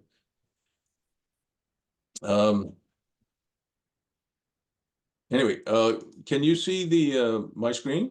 Yeah. So this is Brad Cartier, and he runs a weekly newsletter called Briefcase for .email. So he runs this thing called briefcase.email. It's a weekly real estate newsletter. He's based in Canada, but he covers both Canada and the United States. Okay. And I'm gonna put it in the chat box. You know where the chat box is, right? Yeah. It's free. It's a fantastic newsletter. It's really, really, really good. And he doesn't spam you, and he doesn't share your email address with anybody else, and it's completely free. Most of my clients do subscribe, and it's, you know, I don't subscribe to many newsletters, but his is really good. You know, my stuff is mostly driven by design and economics and stuff like that. His newsletter, Scott, is largely data driven. All right, so I think that's really worthwhile. All right, so Okay. let me share my screen again, and all right, and so we'll be back here. So I'm going to send you this article that he wrote, "The Power of Secondary and Tertiary Markets for Real Estate Investors, a Case Study." I'm just going to let you read it yourself, but there is a lot of value in tertiary markets. I was skeptical at first. I'm talking about when I first got into coaching, but after seeing what was going on in places like San Francisco and Portland and Boston and Toronto, I became convinced that there's value in tertiary markets. So I want you to, you know, this is not too long. It's a few pages long. Okay. It's you know, so I want you to read that. While we're talking about tertiary markets, I wanted to show you a case study of this is one of my young clients who did he's in Prescott, Ontario, if you know where that is. Yeah, I do. Prescott is a town that was in great distress. The mayor and some other people were involved in child pornography, maybe some human trafficking. I mean, it was just, Prescott became like, you know, just nobody would invest in Prescott for many, many years. So this is a young client of mine. He's now in his 30s, but he was in his 20s when he started working with me. His first name is Charbel. Mm-hmm. You know, he's been on his own, working for himself since he was, you know, early teens, right?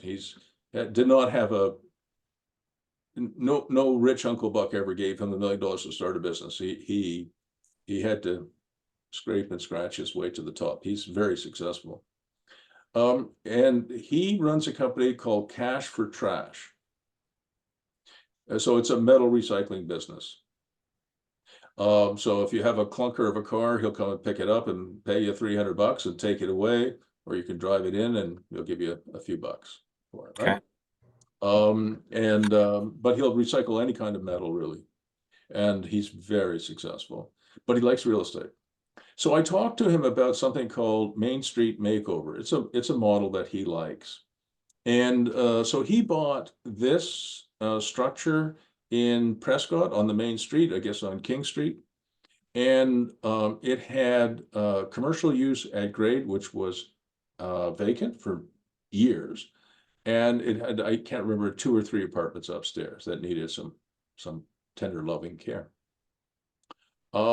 So Are you, what sorry, Bruce, are you sharing that right now? I was, Okay, I'm still on, shit. still with the microsuite. Oh, I apologize. All That's right, all right. there. Okay, now we're Yep. back. All right. Yep. I got a few screens here, so I'm never sure which Yeah, one. no problem. All right. So sorry, it's a 2-story building on the main drag in Prescott. It's got 2 or 3 units upstairs, and it had the bookstore here that had been closed and vacant for a long time. So what he did, while I was coaching him, is I said, the demand for commercial space on these old main streets is much lower than it was 50 or 60 or 70 years ago, Mhm. right? In the era before Walmart Yeah. and Home Depot, right? I mean, you know this. Yeah. Um, and for towns and cities that think that we're going back to you could put a hardware store in here that can compete with Home Depot. You cannot. So I said, what I think we'll do is we go to the Committee of Adjustment and we ask for permission to make the retail space smaller and put an apartment in the back and to create a live-work condition. And I've done this in many, many towns in the States and in Canada, where we're converting part of the ground floor, not the street-facing part, but the part in the back, to a residential use. And we haven't been turned down yet. That's smart. Cities are starting to realize, wait a second, you could live in the back and you could have your street front law service. You could live in the Mhm. back and have your physiotherapy in the front. You could live in the back and have your registered massage therapy in front. I mean, endless number of permutations and combinations. So that's what he did. He added 1 residential unit in the back, made the commercial space smaller, and put in a laundromat. He was grossing within, I think, about 12 months, he was grossing about $4,500 a month, plus the laundromat made a profit for him of $1,000 a month. He actually ran the laundromat before he sold it. It was appraised at $660,000, and his cost, he bought this thing, I think, for $148,000. And then he put in about $150,000 in renovations. He got it appraised at $660,000, and he took out $129,000 in cash in less than 18 months at a 65% loan to value. It was Mhm. fantastic. Here's a picture of the laundromat that he put in. That's been very successful. Oh, Nice. he's now got a helicopter. He's so successful. He's in his 30s now, and he's learned how to fly it. I hope he doesn't kill himself. All right. Oh, and he wrote me a nice testimonial. You can read it.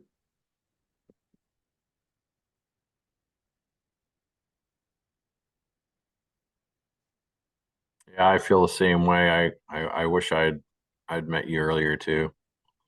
Well, that's a little bit self-serving, but it was very nice of him. I didn't Yeah. ask him to do that. All right. So the other thing and I'm not sure if I've sent this to you yet either, but I'm going to after we finish. Um, because you asked me about tertiary markets, and I do respect your agenda. And we may not get through everything today, Scott, but I hope over the next number of months that I can help you focus and then execute. Yeah, And and I apologize about the agenda piece. I honestly had been thinking about it for a few weeks, and I'd been making notes on my pad at work on my office desk. perfect. And then I had come home uh, on Sunday evening, obviously wanting to respect your 3-day in advance agenda. And I honestly felt like I didn't have enough on my agenda. Oh my God, we could be literally we could be here for 6 hours doing this. I guess I need to stick with the approach about the quality versus quantity. Very much so, very much so. So I am going to send you, if I can find it, I'll send you a couple things right now so you can read it. So this is how, oops, shoot. All right, that's from the young fellow there.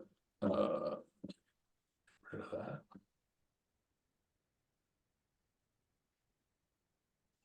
So that's the power of, so I'm sending you, I don't know if you can see my email. Yep. Okay, so I'm sending you the power of tertiary markets. Brad is a brilliant young man. On the way, by the way, to building a $500 million real estate company. Not yet 40. The other thing I'm going to send you, which I think you'll enjoy, is this one, Tamworth, the story of a small town, because that is again another tertiary. Yeah, I think I read that one. Oh, did I already send it to you? Yeah.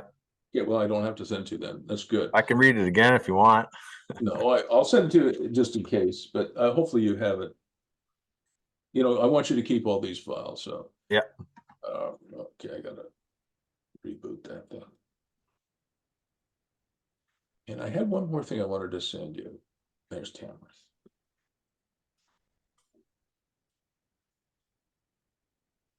And, all right, now, this is, I wrote a handbook, which you should see on your screen here, Practical Magic Workbook. Yeah. This is the one workbook that I don't make available to the public. And if I did, I would sell it for about $10,000 for this thing. Okay. And nobody would pay $10,000 for a book, but it's worth $10,000. So I think I actually probably have it on my website somewhere for $9,600. Nobody will buy it, but I put it up there because this is sort of the inside story of my coaching practice. Okay. And this is just one chapter. It's this is I'll just scroll down here. This is chapter 7. What is animation? And the whole workbook is quite long, and you're going through gadgets and gizmos. But I wanted you to have this chapter because it talks a lot about different sorts of animations, right? Which, you know, I'm trying to get you to think this way because then it'll help you focus in on a business model that will work for you. All right. So I'll just call this chapter 7, and I'd like you to read it after you finish. Oops, maybe I have to boot it up again to find it. Yeah, close it, open it again. What email program are you using? What email? Yeah, I use Outlook. That's what I use. Yep. I love Outlook. Oops. So, okay, I won't be able to attach it to this file, so I'll do it a little bit later, okay? Yeah. I'll put a Dropbox link in there because it's too big a file for email. I'll put a Dropbox link. But the one thing I would ask you to do is not to share that with anybody. Okay. The other stuff, you know, that I write, I'll send you Don't Back Down. You know, I don't care if you share it. I mean, you know, it's a great story, but Practical Magic is kind of, yeah, it's the one thing I just don't share. Secret sauce. Well, it's for the people I coach. I mean, there's 2,500 copies of it out there, but I ask people, and I don't ask people to sign NDAs because NDAs, in my opinion, are not really worth much. If No problem. If you trust somebody and you ask them not to share it, they're going to respect that. And if you don't trust somebody, it wouldn't matter if they signed an NDA. They're not trustworthy. Yeah. All right, so there you go. Okay. Just because we've spent so much time on business models today, and you know, so just because of that, there is one other I probably should show you that I think is really important. And I'll just hopefully I'll share the right screen this time. So this is something I wanted you to be aware of as well. Clients of mine in California are really on this model. clients of mine in Idaho, Texas, Florida, Ontario, and Saskatchewan. These are the places where I've got clients actively pursuing this model. What they're doing is they're buying old industrial buildings that no one else wants. Mm-hmm. And just before I forget, though, you asked, is there? We got distracted. I got distracted. You know, asked how you might tap into the Port Hope. What do they call it? Area initiative. Yeah. Yes, the Port Hope Area Initiative. To my way of thinking, I think that the way you would tap into it would be possibly two ways. One was some microsuites, because everybody needs medium-term rentals. Right? If I'm into Port Hope on a contract that's going to last 3 or 4 months or 6 months, I want a medium-term rental. Yes. So that's a furnished rental. It could be a microsuite. And for our, believe it or not, for our furnished microsuites that are medium-term rentals, we get in Belleville, we get $2,500 a month plus HST. Yeah, that's awesome. It is awesome. Yeah. Because like for example, somebody's coming in to teach a semester at Loyalist College, right? Yeah. They need a place to live, right? Somebody's coming in to do a contract for the municipal government or the regional government, whatever it is, and they need some place for anywhere from 1 month to 6 months. It's furnished, safe, it's got a parking spot, everything works, right? The internet's there. 25, and we have a medium-term rental guest agreement, so it's not a lease. And we charge HST on that. Okay. Which is good, right? Because it means that everything that we spend on that, if we pay anything for that, we get the input tax credits. You get it back. Yep. We get it back. Yeah. So our medium-term rental portfolio is where, we furnish them, and I personally prefer it over short-term rentals. It's more predictable income. It's not as much as the short-term rental income, but it's a lot less work. Right. And you move your cap rate up quite a bit. Mm-hmm. So there are two ways I think you could benefit from the Port Hope Area Initiative. One would be if you had some microsuites available that were furnished, like Aleali did, or like Ken did with his wife, Nathalie. And the other is if you had some workshops. Okay. Somebody's coming in for 3 to 6 months, rent an apartment from you, and if you had a workshop, whatever they're in, contractors are coming in all the time to virtually every area of Canada, the United States, to do some 3-month job or 6-month job. All right, so this is and I'm just going to get out of this for a second, and I'll go to Google Maps.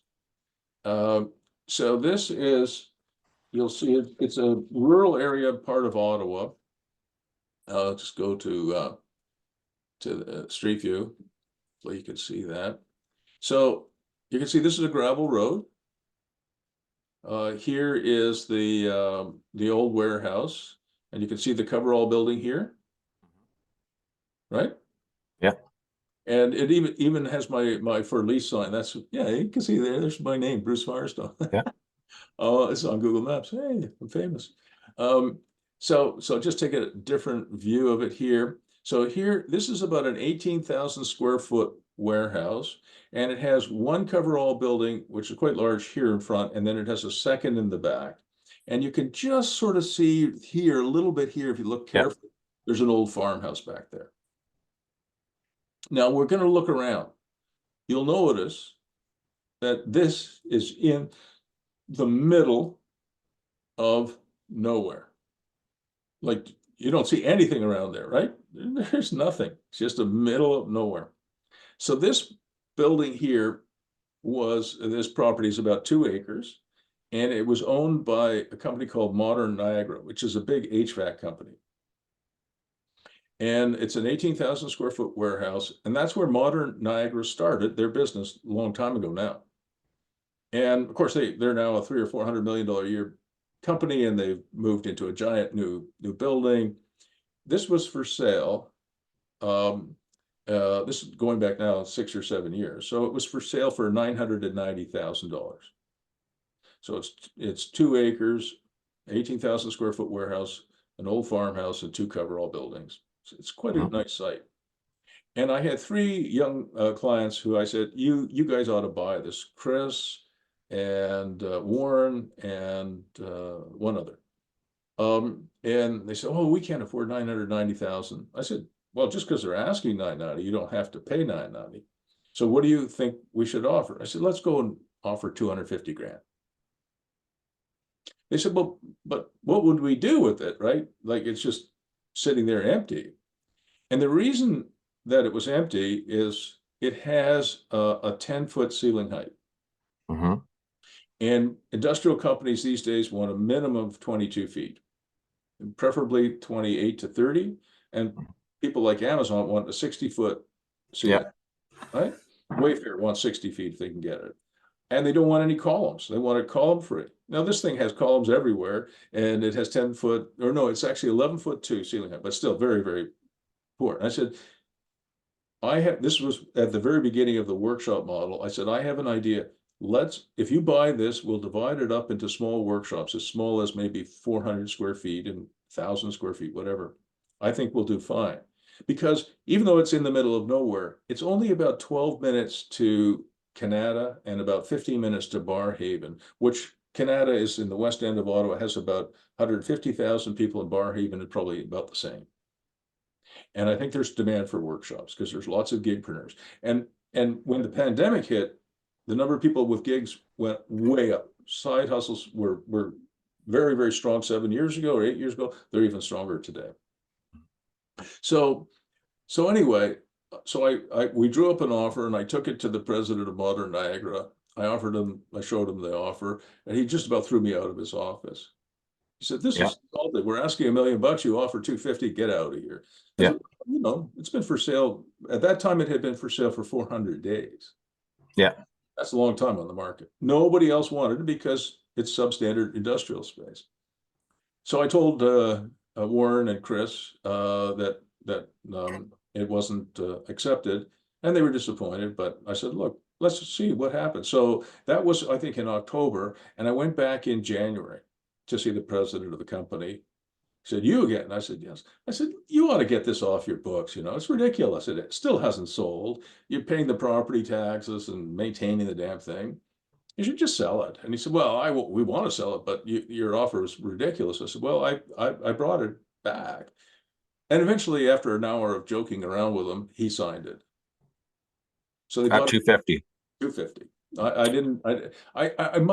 think actually I increased, he asked me to up the offer. I think I actually crossed out 250. I put in $251,250. I didn't even call Warren and Chris to get them to approve it. I just did it. Yeah.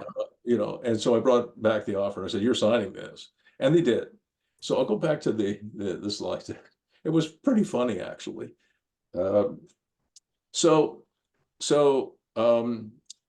So we put in a whole bunch of small workshops. Yeah, you can see the farmhouse a little bit better here. Yeah. And within 10 months, because we were experimenting at the time, I wanted to do the leasing myself. I didn't care if it was, you know, 400 square foot workshop. I wanted to do that myself. So I would go. I have people who could have done it, but I wanted to do it personally because I thought it was a good model. And so you can see this is a workshop that's probably 400 square feet. This one's a little bigger, I think 1,200 square feet. Everything was rented. I rented the coverall buildings. I rented the farmhouse to an environmental company for their head office. I rented everything in this warehouse. And so this is Warren here, one of the owners. And you can see they put in lots of overhead doors, and you can see the size of the corridors are quite big, so you can get your forklift in there. Yeah. Everything rented, right? It was fantastic. So Modern Niagara, yeah, they were asking $990, and the purchase price was just over $250,000, right? And then what we did was I put this spreadsheet together. This goes back a few years. 250, it was actually a little higher. Land transfer tax, legals, The renos, they spent almost $400,000 on renos, and then they renovated the farmhouse. So they had about $850,000 into the building after about 10 or 12 months. Mm-hmm. And then we did the cap rate on it. It was coming in at a really, really good number, certainly more than 8%. Um, and and 2 years after they bought it, or maybe it was 3 years, I think it was 3 years after they bought it, we got it appraised at over 4 million. That's awesome. That was fantastic. So they send me a Christmas card every year. I usually get a nice basket of cheese and stuff like that from them. I'd send you at least that. Well, I would, no, I mean, I made money, I did a little bit of leasing for them as a broker. I was coaching them for many years, or at least a couple of years. And, and it's been a tremendous success. And Warren has now he has an operating business. He's put his business in there as well. So it's fantastic, what you can do if but you have to have a good model, and you have to buy smart, and you have to be a bit patient. My dad used to say to me when I was a kid, he said, real estate is a lot like looking for a wife. I said, what? Well, I was a young fellow. And he said, yeah, 99 girls go by, and, you let them go by, right? They're not the right girl for you. But when you find the one, you go, this is not politically correct, but you go and you grab her, right? Which I certainly did when I was much younger.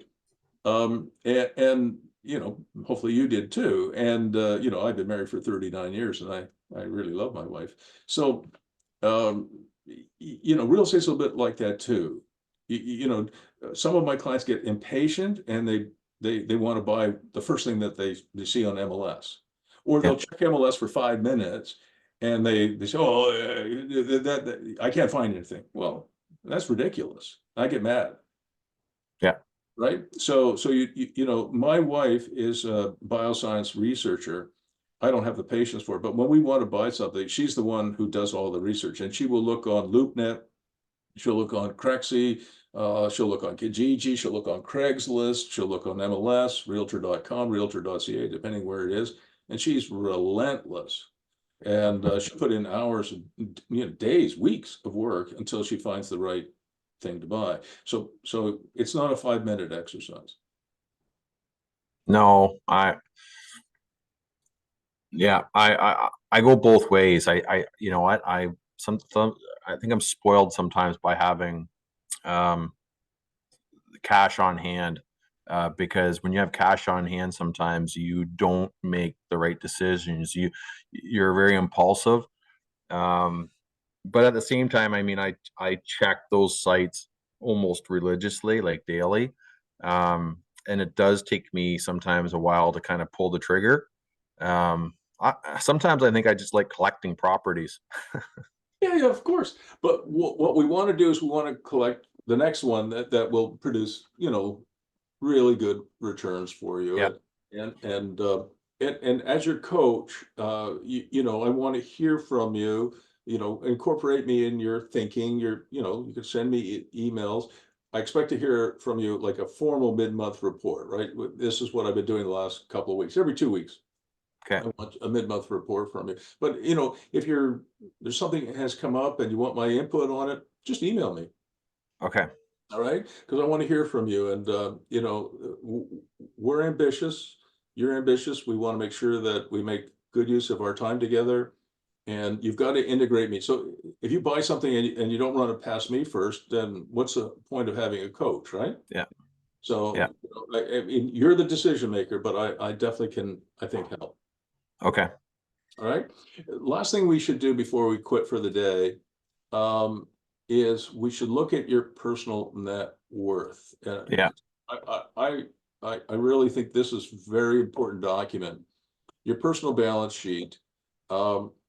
It's very important to differentiate between what is income and what is fair market value. This is supposed to be fair market value of the assets that you own. You with me on that? Yeah. And you know what? I screwed up on the NOI. Those are not true NOIs. So I owe you an updated version that reflects accurate numbers. Yeah, because you were showing that your personal net worth was pretty low in the first one you sent me. It Yeah. was a- almost a- zero. And And now it's overinflated. it might Yeah. be. But I want to make sure that you understand that this is something that you're not giving this, you're not swearing on a Bible that this is accurate to the penny, right? In fact, you probably should put down here, like I do, errors, and I should put that on my own statement, errors and omissions except, just in case you screwed up, right? In case maybe your bank or your accountant sees it, if it has errors and omissions accepted at the bottom, you said, look, Yeah. it was just me ballparking. But this is something you should update, Scott, every, probably 4 times a year. I do it 4 times a year: Q1, Q2, Q3, Q4. And it's supposed to track everything you own: furniture, vehicles. You're going to be surprised over the next few years as you become even more successful. You're going to forget that you own stuff. I believe it or not, I forgot on my personal balance sheet a lot that we owned on Morset Drive here in Ottawa. Mm-hmm. And my lawyer did a search, just kind of a random search. And he said, Bruce, did you know you own a lot at, it was just a vacant lot, and it's been vacant, for 40 years. It wasn't on my personal balance sheet. I had forgotten about it. And it's worth about $600,000. So it makes a difference, right? And there's no Yeah. debt against it. So all of a sudden, oh, I just got $600,000. Thanks, Steve. My lawyer's name is Steve Shepard. But I had forgotten about it. And so this is a very important document. And Mm-hmm. every time you make an investment, I don't care if you bought, don't buy Bitcoin, but let's say you bought Bitcoin, you'd put it on the damn thing. Yeah. Okay. So I want you to, put in, this is obviously Q1, excuse me.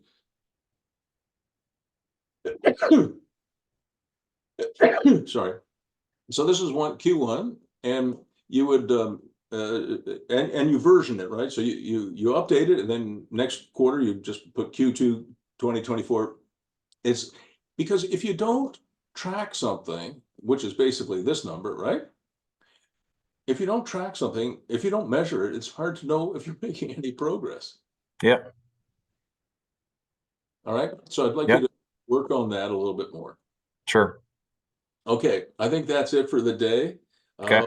Where are you off to next?